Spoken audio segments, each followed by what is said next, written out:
This story is titled, "The wife of my wife's lover came to my house to tell me about the affair between our spouses, but what started as a disclosure ended up with her taking off my shorts and..." Hey everyone, my name is Benjamin, and I'm 29 years old. I've been living in Minneapolis for the past several years, working as a software developer at one of the big tech companies in the area. I make good money, enough to afford a comfortable lifestyle in a nice neighborhood, and I thought I was living my best life. I've been married to Jennifer for 5 years now, and everything in our relationship seemed perfect. But we all know how these stories tend to go, don't we? Last Tuesday, I had one of the most brutal workdays I've experienced in months. I spent 12 hours straight coding, staring at my monitors until my eyes burned and my brain felt completely fried. By the time I finished, all I wanted was some peace and quiet. Luckily, Jennifer was out of town for a PR conference in Chicago, which was unusual for her job, but she had seemed pretty excited about it when she left. I finally made it home around 8:30 p.m., and the empty house felt like absolute heaven. I kicked off my boots by the door, grabbed a cold IPA from the fridge, and settled into my favorite leather armchair. This was exactly what I needed. Just me, Netflix, and some actual relaxation, not the euphemistic kind. I pulled up some random documentary about penguins and felt my body finally starting to unwind after the intense day. Just as I was beginning to relax, the doorbell rang. Who the hell shows up unannounced at 8:30 on a Tuesday night? My first thought was that it might be one of the neighbors needing something. Probably Mrs. Wilson from next door, wanting help with her Wi-Fi again. I reluctantly hauled myself out of the chair and peered through the peephole. It wasn't Mrs. Wilson. In fact, it wasn't anyone I recognized. I opened the door to find a woman standing on my porch. She appeared to be in her early 30s, with brown hair pulled back in a messy bun. Despite the mild weather, she was wearing a thick wool coat and clutching her handbag like it contained nuclear launch codes. I immediately noticed the dark circles under her eyes and something about her demeanor that seemed distinctly off.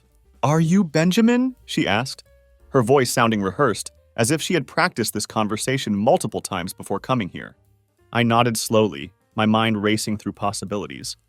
I didn't know this woman, but she clearly knew my name. This couldn't possibly be good. "Can I come in?" she asked, glancing nervously over her shoulder as if she was being followed. "It won't take long, but we need to talk." Every alarm bell in my head was ringing wildly, but something in her eyes, a kind of desperate determination, made me step aside against my better judgment.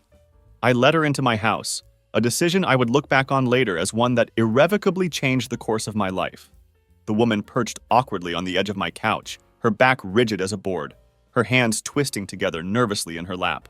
An uncomfortable silence filled the room as I remained standing by the door, unsure whether I should sit down or demand immediate answers about who she was and why she was in my living room. "My name is Amanda," she finally said, her voice shaking like a leaf in the wind. I know my husband has been having an affair." Her words hit me like a truck, but before I could even form a response, she was already reaching into her bag with trembling fingers. She pulled out her phone and turned the screen toward me. "I'm sorry," she whispered, and she actually sounded like she meant it. I looked at the screen and instantly felt like someone had punched me in the gut. The video playing showed a dimly lit bar with two people sitting way too close to each other, laughing and touching intimately. I didn't recognize the man in the navy suit, but the woman. That was Jennifer. My Jennifer. The floor felt like it was dropping out from under me. My chest tightened painfully, and I could feel my face getting hot.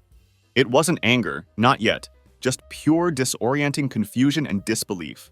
"This can't be right," I stammered, shaking my head almost violently. "That's not her. It must be someone who looks like her." Amanda's face showed a mixture of pity and grim determination. "Look closer," she said quietly, zooming in on the video. There it was, clear as day. Jennifer's face, leaning in close to this stranger, laughing at something he had whispered in her ear. My knees gave out, and I collapsed into the armchair across from Amanda. My mind was racing at light speed, desperately trying to find any explanation. Anything at all that didn't lead to the obvious conclusion staring me in the face. "Where did you get this?" I demanded, my voice coming out sharper than I intended. "I hired a private investigator," she admitted. "After weeks of feeling crazy, I needed proof, and I got it." My head was spinning like I was on some nightmarish merry-go-round. "Why are you here? What's this got to do with me?" "Because," Amanda said, looking straight into my eyes, "your wife is having an affair with my husband." Her words hung in the air like a bomb that hadn't exploded yet. I couldn't speak. My throat was dry as a desert, and my chest felt like it was caught in a vice. The revelation was so simple, yet so utterly devastating that I could barely process it. Amanda continued apologetically. I debated coming here. I don't know you, and I didn't want to make your life worse, but you deserve to know the truth. I stared at her, my mind a tornado of emotions. Betrayal, anger, disbelief, all swirling together into something I couldn't even name. I wanted to tell her to leave, to take her video and get out of my house, but instead I heard myself asking, why should I believe you? Amanda reached into her bag again and pulled out a small manila envelope. She slid it across my coffee table toward me. Because I have more, she said simply. I didn't touch the envelope right away. Instead, I studied her face carefully, looking for any sign that this was a cruel joke or some kind of terrible mistake. Anything but what it seemed to be. But Amanda didn't flinch under my scrutiny. She just kept looking at me with those tired, pain-filled eyes. You haven't told your husband yet, I said. It wasn't really a question, more like testing her reaction. Amanda stiffened slightly, her hands twisting in her lap again. No, she whispered. Not yet. I wanted to be sure what I was dealing with first. And what exactly are you dealing with? I asked, my voice coming out like ice. Her eyes flashed with something fierce and raw. A liar, she spat out. A cheat. Someone who thought I wouldn't notice, who thought I'd just accept his excuses and brush everything under the rug. I nodded slowly, her words hitting too close to home. I reached for the envelope, my fingers barely touching it before pulling back. I still couldn't bring myself to open it, to see whatever additional evidence of my wife's betrayal lay inside. Instead, I leaned forward, elbows on my knees, and my voice dropped low. So what's your plan? What are you going to do when you confront him? She hesitated, biting her lip. Her eyes kept darting to the envelope on the table between us. I don't know yet, she admitted. I want to confront him, throw all of this in his face, watch him squirm. But I also... She paused for a moment, seeming to search for the right words. I want him to feel it. The betrayal. The humiliation. I want him to hurt. Her words hung heavily in the air. I felt my own anger bubbling up inside me like a quiet storm about to break. Revenge, I said, the word tasting strange on my tongue. Amanda nodded slowly, meeting my eyes. Yes, revenge. They deserve it, don't they? I didn't respond right away. I wasn't sure what I was feeling or if I even wanted to allow myself to feel it. Then I remembered Jennifer's smile in that video. So carefree, so unburdened. Like she hadn't just destroyed everything we had built together. My hands clenched into fists. They do, I said, my voice steady as steel. But we have to be smart about it. Her eyebrows lifted in surprise. Smart? If you just confront him outright, I explained, he'll deny it. They both will. They'll spin some story, make you look crazy, and in the end, you're the one left picking up the pieces. No, I continued, my mind already racing with possibilities. If we're going to do this, we need a plan. Amanda tilted her head, curiosity mixing with something darker in her eyes. A plan? Yes, I said firmly. Something that doesn't just expose them, but leaves them with nowhere to hide. She sat back, crossing her arms, and studied me carefully. And how do you propose we do that? I paused for a moment, the weight of what I was about to suggest sinking in. First, I said carefully, you gather your evidence. Not just this, I gestured to the envelope, but more. Messages, photos, dates, anything that proves they've been doing this behind our backs. Amanda nodded slowly, taking it all in. And then? She asked. Then, I continued, we hit them where it hurts. Publicly, if necessary. If they want to play with fire, we'll burn their little fantasy world to the ground.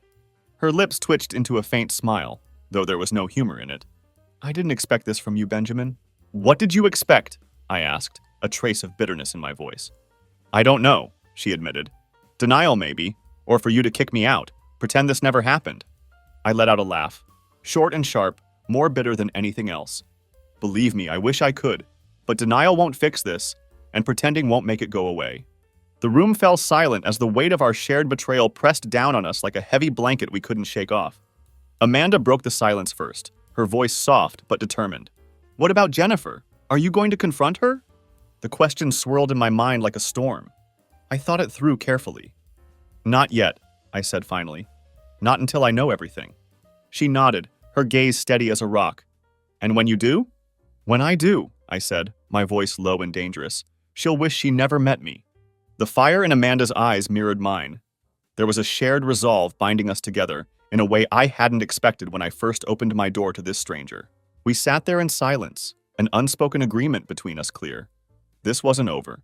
It was just the beginning. The room fell into an uneasy silence. Amanda was perched on the edge of my couch, her shoulders rigid as steel.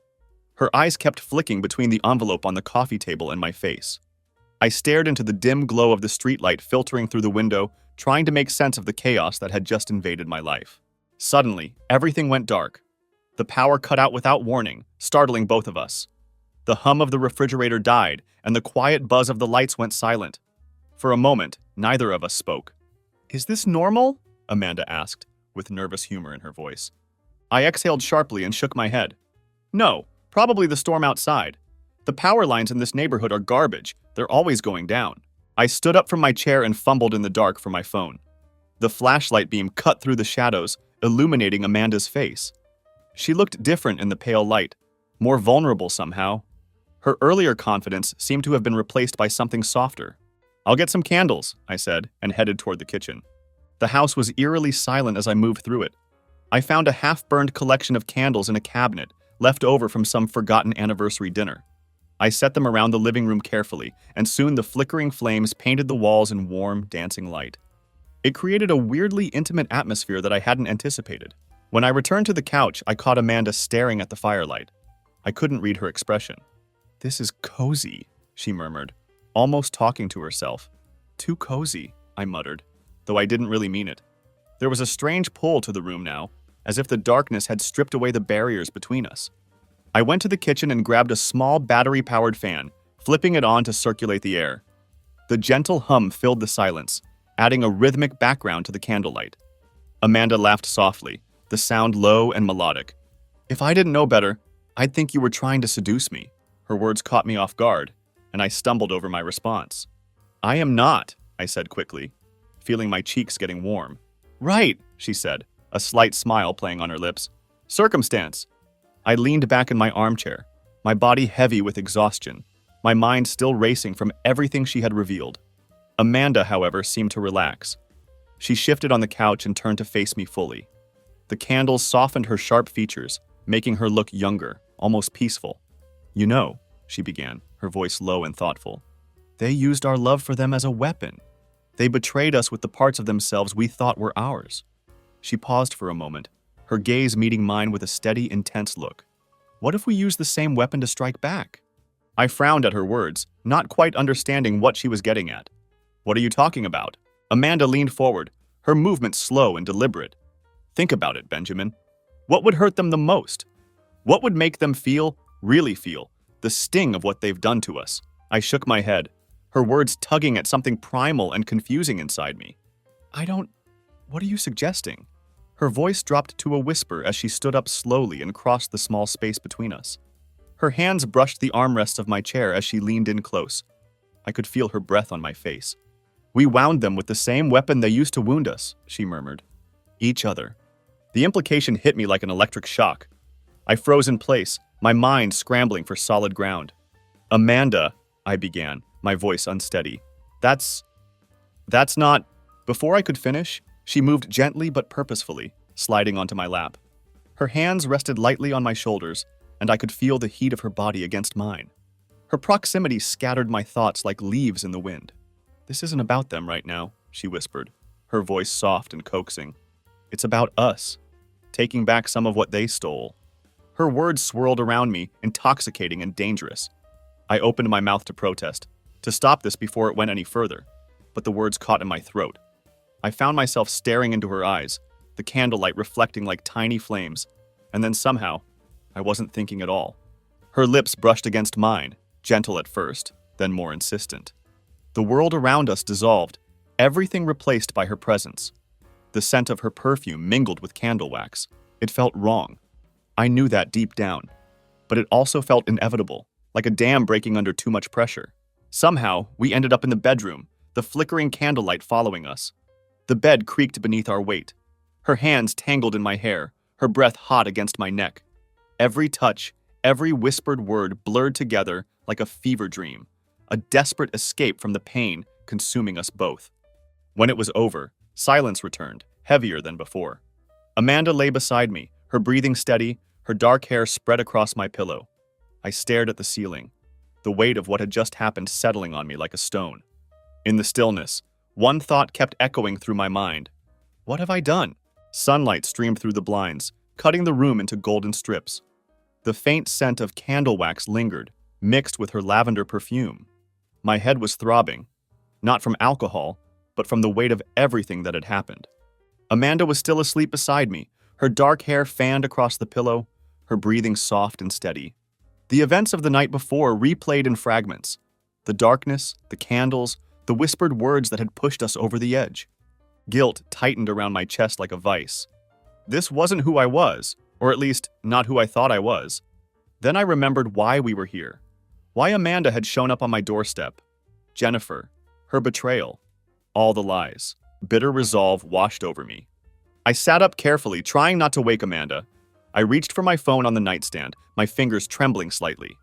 I opened the camera app and turned the lens toward us, snapping a photo, a damning image of Amanda and me in bed, disheveled and unmistakably intimate. I didn't hesitate. I opened the message thread with Jennifer, attached the photo, and added a single line. Now we're even. I hit send before I could second-guess myself. The message whoosh felt both liberating and final. I stared at the screen for a moment, my heart pounding in my chest. Part of me wondered if I had gone too far, but another part, the part still seething from betrayal, didn't care anymore. I slipped out of bed quietly, pulled on my clothes, and stepped into the kitchen. The air was cool and quiet. The stillness felt almost surreal after everything that had happened. My phone buzzed in my hand. I glanced down at the screen to see Jennifer's name flashing. I let it ring. There was nothing she could say that I wanted to hear. Instead, I scrolled through my contacts until I found the name I needed. Peter Montgomery, an attorney friend had recommended long ago for some forgotten legal matter. My thumb hovered over the call button. I took a deep breath and pressed it. The phone rang twice before a brisk, professional voice answered. Peter Montgomery speaking. Mr. Montgomery, I began, my voice steady despite the chaos in my chest. My name is Benjamin Cooper. I need a divorce lawyer. The line went silent for a moment. Then Peter's tone softened slightly. I'm sorry to hear that, Mr. Cooper. Why don't we set up a time to discuss your situation? Are you available today? Yes, I said without hesitation. The sooner the better. I arranged a meeting for that afternoon. As I hung up, I felt a sense of purpose steady me. For the first time in weeks, I felt like I had control over something, anything in my life. That illusion of control shattered instantly when my phone buzzed again. It wasn't a call this time, but a message from Jennifer. Benjamin, please let me explain. It's not what you think. I scoffed out loud and tossed the phone onto the counter. But the messages kept coming, one after another, each more frantic than the last. That man in the video is just a friend. You're overreacting. Please don't do anything drastic. Let's talk. I stood there staring at the flood of messages, anger bubbling to the surface. A friend? The image of her laughing in the video, leaning in close to a man who wasn't me, replayed in my mind. Friends don't whisper in each other's ears like that. They don't touch the way she had touched him. Before I could respond, my phone buzzed again. This time it was a call. Against my better judgment, I answered it. Benjamin! Jennifer's voice came through, shaky but composed. I saw the photo you sent.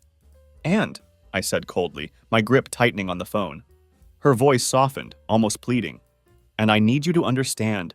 That's not the way it looks. The man in the video, he's a coworker. We were out discussing a project. That's all. A coworker? I repeated, my voice dripping with sarcasm. Funny because I don't remember coworkers getting so close they could count each other's eyelashes. It wasn't like that, she insisted. You've always been paranoid, Benjamin. You're twisting this into something it's not. The audacity of her words ignited something inside me. Paranoid? I snapped. Don't you dare gaslight me, Jennifer. I saw the video. I saw the way you touched him, the way you laughed with him. That's not paranoia. That's reality. She fell silent for a moment. Then a heavy sigh came through the phone.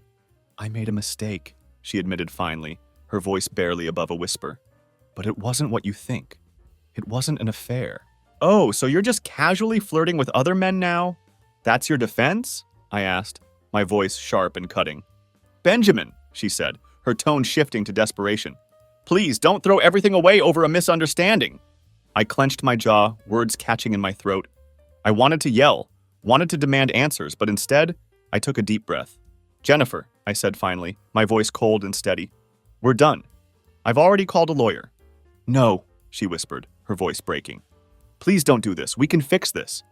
"There's nothing to fix," I said simply. "You made your choices. Now I'm making mine." I ended the call before she could respond. My hands were trembling as I set the phone down. For a moment, I just stood there, staring out the window at the quiet street below, the weight of what had just happened settling over me, heavy and suffocating. I heard the soft shuffle of footsteps behind me and turned to see Amanda standing in the doorway. Her expression was unreadable. "Was that her?" she asked quietly. I nodded and ran a hand through my hair. "Yeah, and?" she prompted. "And it doesn't matter," I said firmly. "It's over." She nodded, her gaze lingering on me for a moment before she spoke. "Good. It's what she deserves." I wasn't sure if she was right. All I knew was that there was no turning back now. The office of Peter Montgomery looked exactly as I'd expected, sterile and uninviting. The faint scent of lemon cleaner hung in the air, mingling with the distant hum of photocopiers. The walls were covered in certificates and diplomas, each one framed meticulously, like trophies from every legal battle he had won. Peter himself matched his office perfectly, sharp in both appearance and demeanor. He wore a perfectly tailored gray suit and wire-rimmed glasses perched on his nose as he scanned the notes I'd provided about my marriage, or what was left of it. "So," he began, his voice calm and clinical, "you want to proceed with filing for divorce immediately?" "Yes," I replied without hesitation. "I don't see any point in waiting." He nodded, his pen moving swiftly across a legal pad. "Do you have children or joint assets we need to discuss?" he asked. "No kids," I said, the words cutting deeper than I expected. Jennifer and I had talked about starting a family once. Now that possibility felt like a cruel joke. I looked back at Peter. "The house is the main thing. I want to keep it." Peter looked up, his eyes assessing me carefully. "You're certain about that?" "Often a clean break is easier." "I'm sure," I said firmly. "It's mine. I paid for it. I maintained it. I'm not letting her take it from me." "Understood," he said, jotting down more notes. "Given the circumstances, her infidelity, you have a strong case for maintaining ownership. We'll include that in the filing." We spent the next hour going through every detail, every potential problem. Peter's efficiency was both comforting and unnerving, like he had already seen how this would play out 100 times before. By the time I left his office, the divorce process was officially underway. The weight of that knowledge should have been crushing, but instead it felt like a step forward. I pulled into the driveway of my home and noticed an eerie stillness immediately. The blinds were all drawn, and there were no lights inside. I stepped through the door, and my heart sank as I realized the house was empty. The furniture was still there, but all the little touches that had made it feel lived in were gone. Jennifer's shoes by the door, her coat on the rack, the framed photos from the mantel. All vanished. I moved through the house in a daze, the silence pressing against my ears. Her absence was everywhere, like a ghost that wouldn't go away. I told myself it was for the best, that this emptiness was temporary, a clean slate waiting to be filled. Hours passed as I settled into the quiet, nursing a glass of whiskey and staring out the window. Night fell, heavy and cold. Then came a knock at the door. I froze, my grip tightening around the glass. I didn't need to check the peephole. I knew who it was. I set my glass down and opened the door. Jennifer was standing on the porch, her face pale, her eyes rimmed red with unshed tears. She was wearing the dress from that damned video. The sight of her made my chest tight, but I forced myself to stay composed. "Benjamin," she whispered, her voice breaking. "Please." "What do you want, Jennifer?" I asked, my tone completely flat. She flinched, as if the indifference in my voice hurt more than any anger would have. "I want to talk, to explain. Please just let me in," she pleaded. "There's nothing left to explain," I said, leaning against the doorframe. "I filed for divorce today." Her hand flew to her mouth, and a gasp escaped her lips. "No," she said, shaking her head frantically. "No. You can't just end it like this. We've been through too much." "You ended it, Jennifer," I snapped, anger finally bubbling over. "You ended it the moment you decided I wasn't enough, the moment you lied to my face and thought I wouldn't notice." Tears streamed down her face as she stepped closer and reached for me. "It wasn't like that," she pleaded. "I wasn't thinking straight. It was just a distraction, a stupid mistake." "A mistake?" I laughed bitterly, shaking my head. "You think I'm stupid, don't you? That I'd actually believe it was just a mistake? She opened her mouth to respond, but I cut her off. I pulled out my phone, opened the photo of Amanda and me in bed, and turned the screen toward her. I kept my hands steady despite the turmoil inside. "Here's my mistake," I said coldly. "Now we're even." Jennifer's eyes widened as she stared at the screen, her breath catching in her throat. For a moment, she seemed frozen, her tears forgotten. Then she looked up at me, and her expression shifted from shock to pure fury. "You did this on purpose!" she hissed. "You wanted to hurt me!" "No," I said calmly, slipping my phone back into my pocket. "I wanted to make sure you understood exactly how it feels to be betrayed." Her lip quivered, but the anger in her eyes didn't waver. "You think this makes you better than me? You think this fixes anything?" "I don't care what you think it does," I said, my voice quiet but firm. "The papers are filed, Jennifer. We're done." She stood there, her chest heaving, like she wanted to scream, to fight, to claw her way back into my life. Then she turned away, her shoulders slumping, the fight draining out of her. "You'll regret this," she said, her voice hollow. "Maybe," I replied, stepping back into the house, "but at least I won't regret staying." I closed the door before she could respond. The sound of the latch clicking into place echoed through the silent house. For the first time in what felt like forever, I felt a sense of finality. Not closure, not yet, but it was a start. The next morning felt heavier than most. The house was still quiet, still empty. Every corner carried an echo of the life I was trying to leave behind. My coffee tasted bitter, even with sugar stirred in out of habit. I wasn't sure if it was the taste or the weight of everything that had happened. I had barely touched my coffee when my phone buzzed on the counter. I stared at the screen for a moment, half expecting Jennifer again. More desperate pleas or scathing accusations. Instead, Peter Montgomery's name flashed across the screen. I answered on the second ring, keeping my voice steady despite the sinking feeling in my chest. "Peter, what's the news?" "Good morning, Mr. Cooper," he said, his tone brisk but not unkind. "I have some updates for you. The divorce documents have been finalized and are ready for your signature." I nodded, though he couldn't see me. "That's faster than I expected." "Yes, well," he said, with the faintest hint of a smile in his voice. "When there's clear evidence of infidelity and no children involved, things tend to move along fairly quickly. I'll need you to come by the office to sign the papers," he continued. "Once that's done, we can file them with the court, and the process will officially be underway." A strange mix of relief and dread settled over me. It was happening. The ties binding me to Jennifer were finally being severed. Yet the finality of it all loomed like a storm cloud. "When can I come in?" I asked, cutting to the chase. "Today if you're available," Peter replied.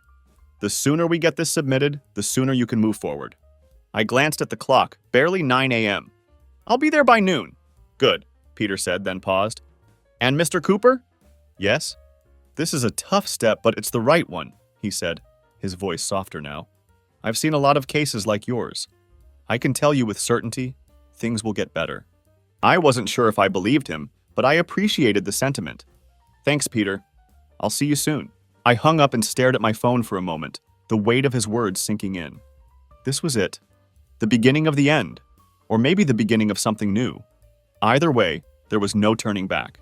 I finished my coffee in silence, the bitterness less noticeable now. I went to get ready, and by the time I stepped out the door, a strange sense of resolve had taken root in my chest. I was moving forward, no matter how uncertain the path ahead might be. Peter Montgomery's office was as efficient as the man himself. The walls were adorned with muted tones, the shelves lined with law books that looked untouched but were probably read cover to cover. The air was filled with the faint scent of polished wood and coffee, creating an atmosphere of cold precision. Peter greeted me with a firm handshake, ushered me into his office, and motioned for me to sit. A neat stack of papers sat on his desk. The sight of them made my stomach churn. These weren't just documents. They were the tangible end of my marriage. "Thank you for coming in, Mr. Cooper," Peter began, sliding the stack of papers toward me. "These are the finalized divorce documents. Once you sign them, we'll file them with the court. From there, the process should proceed smoothly." I nodded slowly, my gaze dropping to the papers. The weight of them felt heavier than they should, but I didn't flinch. "Before I sign," I said, looking up, "I want to make sure that all property is claimed in my name." Peter's expression didn't change, but there was a slight shift in his posture, a flicker of professional curiosity. "You want to claim full ownership of the marital assets?" "Yes," I said firmly. "The house, the car, any savings accounts, everything." She's the one who broke this marriage, not me. He leaned back in his chair, fingers steepled, and regarded me carefully. It's not impossible, he said after a moment. Infidelity is a strong factor in these cases, especially if we can present compelling evidence. However, the court often aims for equitable distribution. If Jennifer contests, this could become a drawn-out battle. I clenched my jaw. I don't care how long it takes. I'm not going to let her walk away with half of what I worked for. She doesn't deserve it. Peter nodded, jotting notes on his yellow legal pad. We'll build our case around the evidence you've provided. The video, the messages, and the fact that she vacated the house voluntarily. That works in your favor. If she has no desire to return to the property, the court may be inclined to award it to you. What about the car? I asked. It's in both our names. We can argue the vehicle is necessary for you to maintain your livelihood, especially if she has access to alternative transportation, he replied, his pen never pausing. As for savings accounts, we need full financial disclosure from both parties. If she's been hiding assets or spending money on this affair, it will strengthen your case. The mention of hidden assets made my stomach turn. Had Jennifer been siphoning away money for her secret life? The thought hadn't crossed my mind until now, but it seemed entirely possible. What about debts? I asked, my voice tight with tension. Peter looked up, his gaze steady as a rock. If there are any shared debts, we'll argue they were accrued primarily for the benefit of the household. If we can prove her actions led to unnecessary expenses, such as spending on the affair, you may not be held responsible for those liabilities. I nodded slowly, a grim satisfaction settling over me. Do it, whatever it takes. Make sure she doesn't get a dime more than she's entitled to. Peter leaned forward, his tone careful but firm. I'll do everything I can, Mr. Cooper. But be prepared. If she contests, this could become messy. Are you ready for that? I thought about it. The image of Jennifer standing on my porch last night flashed through my mind. Her tears, her pleas. I knew they were hollow, that they would morph into anger and defiance as soon as she realized what I was fighting for. I'm ready, I said finally. This is my life. I'm not letting her destroy any more of it. Peter nodded, satisfied with my resolve. He slid the papers toward me again, this time with a pen clipped to the corner. Sign here, and here, he said, pointing to highlighted sections. This will initiate the process. I'll handle the rest. I picked up the pen, my hand steady as I signed my name on the dotted lines. Each stroke of the pen felt like carving a piece of my old life away, but also like a step toward reclaiming my future. When I finished, Peter took the papers and placed them into a folder, his movements precise and deliberate. We'll file these today, he said, standing and offering his hand. Expect to hear from me soon regarding next steps. I shook his hand firmly. The weight of the meeting pressed against my chest as I left his office. Divorce was no longer just an idea, it was reality, and I was determined to come out of it with my dignity and life intact.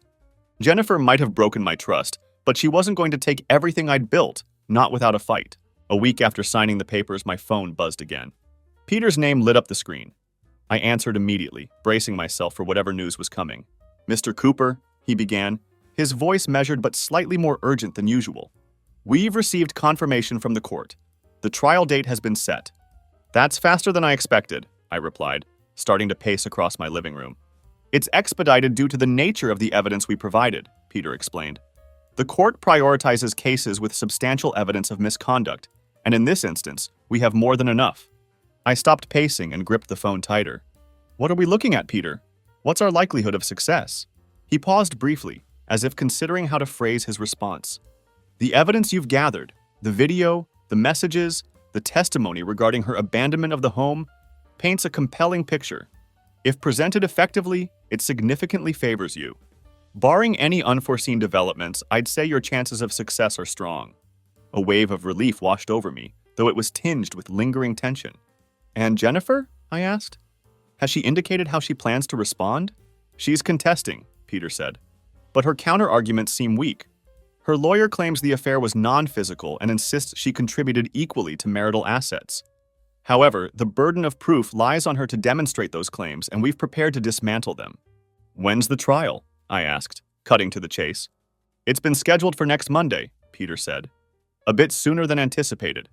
We'll need to finalize our strategy over the next few days, but given the evidence, I'm confident we're prepared. Let's make sure we are, I replied firmly. I'm not taking any chances. Trial day came faster than expected. The courtroom was a blend of muted tones, the wood-paneled walls radiating gravitas, matching the tension in the air. Jennifer sat across the room, her posture stiff as a board, her eyes avoiding mine. Her lawyer, a skinny guy in an expensive suit, whispered something to her that made her nod faintly. She looked different, defensive, almost cornered. Peter leaned toward me, his voice low and steady. "Stay composed. The evidence will speak for itself." When the judge entered, the room fell silent. What followed was a whirlwind of testimonies, evidence submissions, and legal arguments. Peter presented the video first, the grainy footage of Jennifer and her co-worker leaving no room for ambiguity. He followed it with screenshots of messages I had discovered, each one another nail in the coffin of her defense. Jennifer's lawyer tried to counter, arguing that the relationship was purely emotional and claiming it didn't negate her contributions to our marriage. But when Peter presented financial records detailing unexplained expenditures that coincided with her secret outings, the judge's expression hardened. The final blow came when Amanda took the stand as a witness. Her testimony was both measured and devastatingly effective as she recounted her own investigation into the affair. Jennifer's lawyer objected, but the judge allowed Amanda to speak, clearly swayed by the consistency of her account. When it was my turn to speak, I kept my composure. I recounted the deterioration of our marriage and the betrayal that followed. I didn't embellish. I didn't need to. The evidence was already overwhelming. Jennifer didn't take the stand. I could see why. She sat silently, her face as pale as a ghost, her hands clenched in her lap. Her lawyer's closing arguments felt hollow, grasping at straws to salvage a case that had already crumbled. The judge took little time to deliberate. When he returned, his decision was clear. Divorce granted in my favor. The house, car, and majority of joint assets were awarded to me. Jennifer was left with what she had brought into the marriage, which wasn't much. As the gavel struck, signaling the end of the trial, I felt a wave of emotions, relief, vindication, and an odd sense of emptiness. This was what I had fought for, what I wanted, but it didn't feel like victory. It felt like survival. As we left the courtroom, Peter clapped me on the shoulder. "You did well," he said. "It's not easy to face something like this, but you handled it with grace." "Thanks, Peter," I replied, my voice quieter than I expected. Outside, the air was crisp, the sun cutting through the clouds with a warmth that felt foreign after the cold sterility of the courtroom. I stood there for a moment, taking it all in. The fight was over, but the scars it had left would take time to heal. Still, for the first time in a long time, the path ahead felt clear.